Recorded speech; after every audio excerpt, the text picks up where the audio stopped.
Mas The Power of 10 Minutes do dia é pra falar sobre o Google Tradutor. E aí, ele é mocinho ou ele é vilão? Eu vou dizer uma coisa pra vocês. Eu uso muito, uso todo dia. E ele, pra mim, é uma ferramenta poderosíssima. Tanto pro bem quanto pro mal. Pá, agora te peguei, né? Como assim? Uma ferramenta poderosíssima, tanto pro bem quanto pro mal. Bom, você tem que saber usar. Se você usa o Google Translator a seu favor, ele com certeza vai te ajudar em muito, tá? Quer ver uma coisa? Eu vou dar um exemplo pra vocês. Quando eu coloco essa palavra aí no Google, dá uma olhada.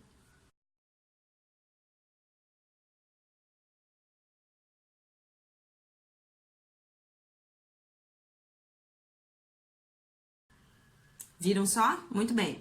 Só que essa palavra eu coloquei porque eu tô fazendo minha tarefa, meu homework, my English homework, e aí eu quero escrever a frase. A teacher perguntou assim, né? What do you do on Saturdays? Veja bem, what do you do? Eu tô perguntando o quê? Tô perguntando sua rotina, certo? Seu hábito, o que você faz, o que você costuma fazer, ok? Então é o seguinte, você vai pegar qualquer verbo e encaixar nesse tempo verbal. Quando eu estou falando de hábitos, rotinas, coisas que eu faço sempre, eu tô falando de quê? Quem é que sabe? Responde aí. Responde aí que eu quero escutar. Que tempo verbal é esse? É o simple present, tá? Então, eu vou lá no Google e coloco assim, eu quero responder, eu vou responder. A minha teacher perguntou, what do you do on Saturdays? Eu entendi essa pergunta, eu quero responder assim, ó. Eu brinco com meu filho, tá? Meu filho, my son. Eu só realmente não sei como é que é o verbo brincar, eu tô em dúvida, tá? Então, assim, bom, I. Brinco, eu não sei, deixa eu colocar lá no Google. Pá, e aí? O que saiu? Muito bem. E como é que ficou sua resposta? I earring with my son. Não dá. Gente, esse não dá, tá? O que aconteceu? Você colocou, eu, né, no caso. Eu coloquei o verbo brinco já conjugado. O Google não tem como saber o que eu quis dizer com isso. Se eu já estava conjugando o verbo ou se era realmente esse objeto que eu queria saber, né? Então, assim, ou coloca a frase inteira, o que eu não recomendo, porque os tempos verbais do inglês nem sempre são iguais ao do português, tá? Mas existe forma para falar tudo. Tudo que se fala no inglês você consegue falar no português, mas aí você vai ter que adaptar. E o Google também não sabe disso, tá? Então, assim, o que eu recomendo? Você sabe tempos verbais? Você tá estudando? Tá bom. O tempo verbal para falar de hábitos. Qual que é? É o simple present, né? Então, pega o verbo, que seria brincar, que eu não sei como é que fala. Eu vou lá no Google, mas eu também não sei como é que é comer, não sei como é que é acordar, não sei como é estudar, não sei como é viver. Então, eu vou colocar o verbo no infinitivo, sem conjugação nenhuma. Amar, correr, brincar, dormir, estudar, olhar, tá bom? Vou colocar isso no Google, ele vai me dar o verbo certinho, inclusive ele vai me dar até algumas sugestões de sinônimos, tá? E aí você pega esse verbo que está no infinitivo e você transforma, você bota na sua frase, tá? Aí você vai botar na sua frase conforme a sua teacher ensinou, como é que o book ensina ou como é que você precisa falar corretamente para expressar essa ideia, tá? É uma ideia de que acontece todo dia? Vai pro simple present, que é o quê? Qual é a regra do simple present?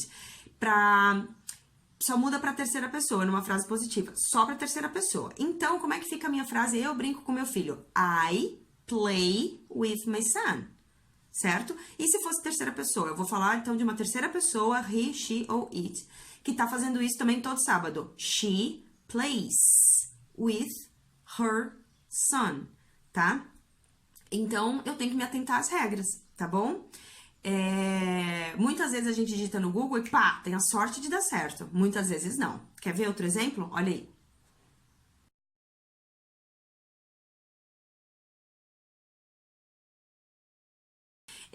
Eu abri um restaurante e eu gostaria muito de botar esse nome em inglês, né? E meu restaurante tem tudo a ver, tempero brasileiro. Qual é o tempero brasileiro?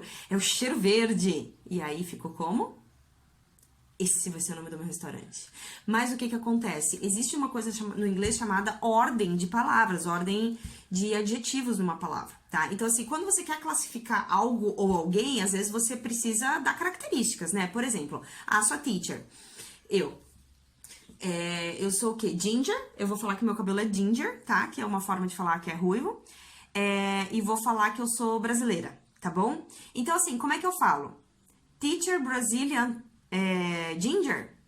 No, tá, gente? Eu tenho uma ordem pra falar isso, tá? Não sei se vocês já perceberam, mas quando a gente fala algo sobre alguém, a gente coloca a característica antes no inglês, né? Por exemplo, ginger teacher ou Brazilian teacher. Não é teacher Brazilian, não é teacher ginger, tá? Eu coloco as características antes, tá bom?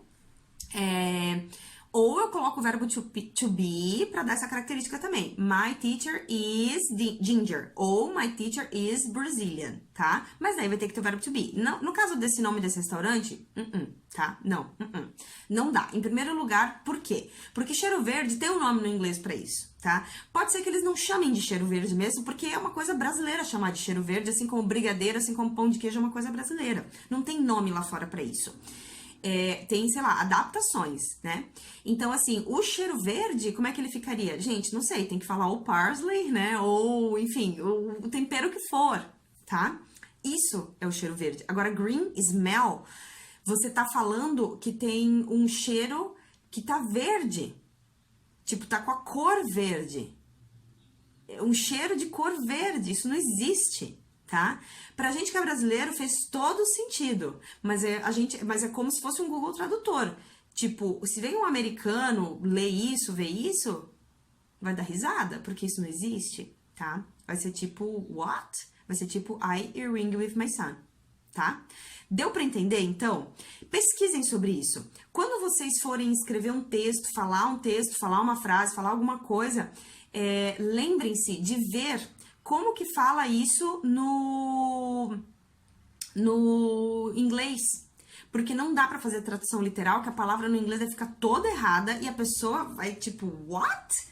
Que esse doido, esse brasileiro maluco está falando, tá? Então, assim, estudem inglês.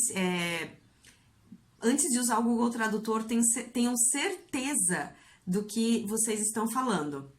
Porque é o seguinte, falar inglês certo é a nossa obrigação de que somos brasileiros, né, que estamos aprendendo um novo idioma e precisamos que as pessoas não entendam, tipo, é nossa obrigação falar certo. E se a gente não fala certo, life is snake.